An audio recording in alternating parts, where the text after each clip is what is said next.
Rob, we haven't talked about the Clippers. We talked about Chris Paul and the Phoenix Suns and them going to the finals. You think they're fugazi. What does that make the team they just beat?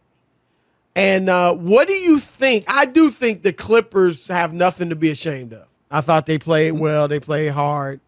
And without their best player, they couldn't go any further. What do you think they should do this offseason? Like, you run it back? You looking to make changes? What? I think you try to run it back. I'm not saying that they should be against adding a piece, Chris. Right. But they had a nice team. I mean, and I don't think you would think that if Kawhi was healthy, and obviously a lot of guys are got hurt or whatever, but what would you not want to run back? Like, this is what they put together. This is what we thought they'd have a shot at, right? When it was put together, it was a disaster last year with the choke of a 3-1 lead to Denver. And this year they fought through it. They got behind. They came back, showed their resiliency in the playoffs. Had some moments where you looked and said, man, that was impressive. And ultimately, as you said, ran out of steam, and it catches up to you. You can't lose a player of that caliber and have it not affect your team. I mean, right. If they win without him, it's unbelievable, Chris, right? It's a miracle if you could lose and not have your best player. So, and Paul George, I think, took some heat off himself from last year, redeemed how poorly he played. You remember, Chris? He was hitting the side of the backboard last year in that Game 7 against Denver. This guy put up 41 points in Phoenix, shot 75%. You gave the stats the other day. Only like 4 players have ever put together a game in the postseason like Paul George did. I don't think anyone's done it 41 and 13 boards, 6 assists. I don't think anyone's had that type of game on 75% shooting in the playoffs. I mean, never. You don't see that. Mistaken, yeah. And he was 15 for 20, Chris. 15. Nah, he helped himself. I mean, he's still not. Do I think he's the number one guy? No.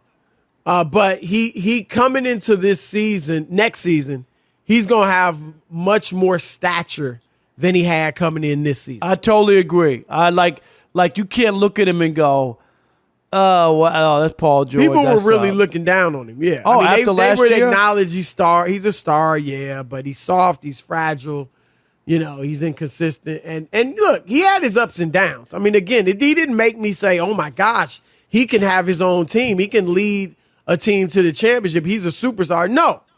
But I do think overall, Rob, I agree with you. I do think he helped himself. If I'm the Clippers, yeah, I'm essentially running it back. Obviously, if I can make improvements, I am.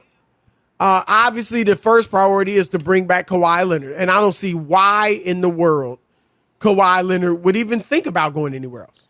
You just saw your team without you, Chris, get to the Western Conference Finals, right? You saw Paul George step up. Where this franchise is going, the future is bright. You saw Reggie Jackson mature, be thankful for the opportunity, right, to be able to play. He was on a minimum. What was he making? $2 million, $2.3 million. Yeah, it's making That's no money. That's a challenge, Rob. They're probably going to lose Reggie. Oh, yeah. No, there'll be teams that come for him. There's no doubt about it. That's what Schroeder was supposed to be for the Lakers. Right. The strange contract situation, they can only pay him $10 million next year. Like a contract starting at about $10 million. And as you said, other teams are going to probably offer him more. I don't think it'll be as good, Rob, anywhere else. I think it'll be good, but I think he'll play his best ball with the Clippers. You saw, like you said, how emotional he was. His best friend is Paul George. Oh, yeah. He really emerged. Now, granted, he didn't do it in the regular season. I mean, he was okay, but he wasn't starting. It was in the playoffs that he emerged as this.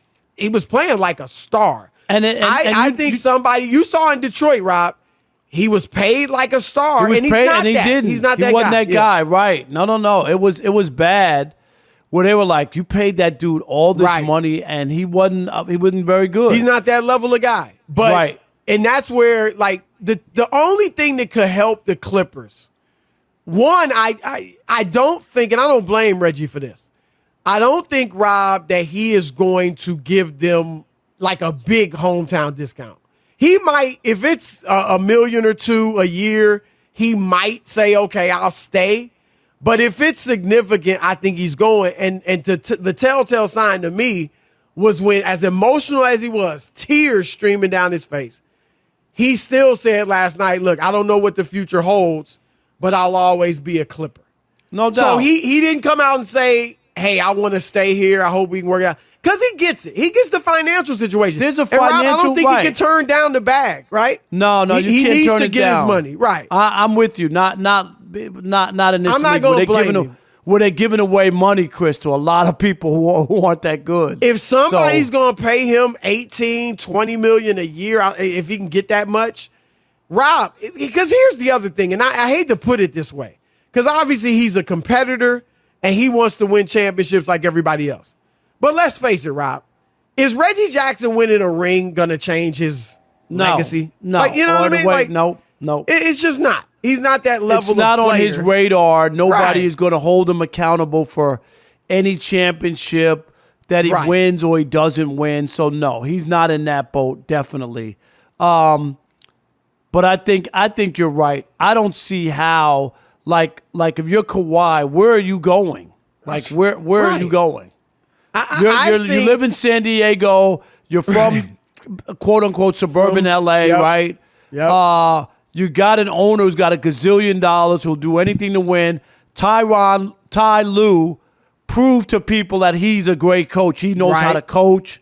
Right. You saw your players galvanize, come together when you were down and out. Man, what? And they're building a new arena in Inglewood too. You know what I mean? Like, Right. what is it? You could win the championship when they open up that building and cement your legacy that the franchise that could never win, you finally delivered a championship.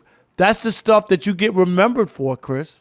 No doubt. Rob, it's to the point now. Skip Bayless, our good friend and colleague at FS1, he said Kawhi's got issues with the medical staff of the Clippers. Whether that's true or not, we don't know. But, I mean, unless it is something egregious, and granted, even if it is, he can go to Steve Ballmer, and I'm sure Steve Ballmer will fix it, right? You already know, Chris. No doubt. What you need? Because if I lose Kawhi and I'm going into a new arena, I mean, granted, they still will be okay. Right. Pretty decent team. But, yeah, you can't lose Kawhi. And, Rob, it's to the point, like you just laid it out, of why Kawhi doesn't need to go anywhere. If he did leave, like say he went to Miami, it would make, I honestly, and I say this with all due respect to Kawhi, it would make you wonder, is something wrong with him? Right. I mean, really? You could go to Miami, they wouldn't be any better than the Clippers are. Right. And going to the East, I'm just saying, you also put yourself with Brooklyn, you know what I mean? No, Milwaukee. Right. The East is at the top. The Philadelphia, East is as good as the West. Where it ain't no cakewalk. Right? No doubt. No, it would really make you say, what? Like, what? And unless he just found out, and sometimes this happens, Rob, a player finds out it's not all you thought it would be playing at home, right? You got more tickets to deal with, and family and friends. Everybody wants this and that. So maybe if it was something like that, I'd understand. But like you said, he lives in San Diego. He doesn't live out in Moreno Valley or, I think that's where he's from. And, so it just, I would be shocked if he left.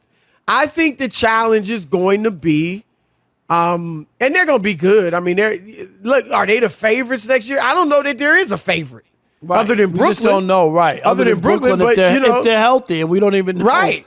If they'll be able to stay healthy next year. Right. In the West, there's no favorite. I mean, some will pick LeBron, some will pick the Clippers, some might pick Phoenix, some might pick. I mean, it's going to be open, but the Clippers are one of those handful of teams that's a legitimate championship contender.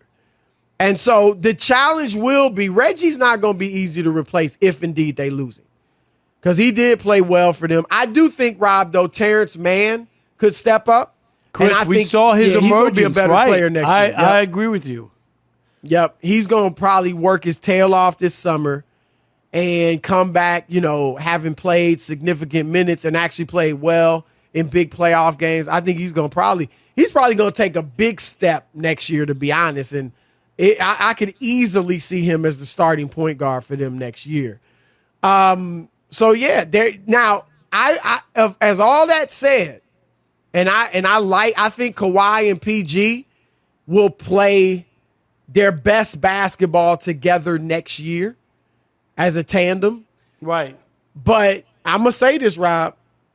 If Neil O'Shea, the general manager of Portland, called me and said, I'll give you Dame Lillard for Paul George, I'd do it in a heartbeat. Would you do that? No, I think you wouldn't make that trade. I don't think Portland will do it. Right. But if I were the Clippers, and I'm going to be honest, Rob, I think Kawhi is a better player, and I don't think this will happen. But I'm just saying, I would trade him for Dame if I could. I don't think it'll happen. I would trade Kawhi for Dame Lillard if I could. And it's more so just Kawhi's injury history, and stuff like that. The high maintenance just of having him on your team. And Dame is more of a leader. That team does lack a little bit of leadership from the player standpoint. And I think he is obviously one of the best leaders in the league. But I don't think that's going to happen. But I'm just saying, I'm fine running back Kawhi and Paul. I got no issues with that. But if I could upgrade it, I'd be open to it if it falls in my lap. That's all I'm saying. No doubt. It was we saw it, Chris. It was this close for the Clippers in a free-for-all, right? A free fall and a collapse of everything that they had put together, right? Game 3 in Dallas. That's how close this thing, if they had gotten blown out, right? And lost it, there's no way you're bringing this team back. There's no way. You'd have to maybe Kawhi bows out. Yeah, I mean, just think about how close they were to this thing being a 2-year disaster and not coming together. That's how close it was.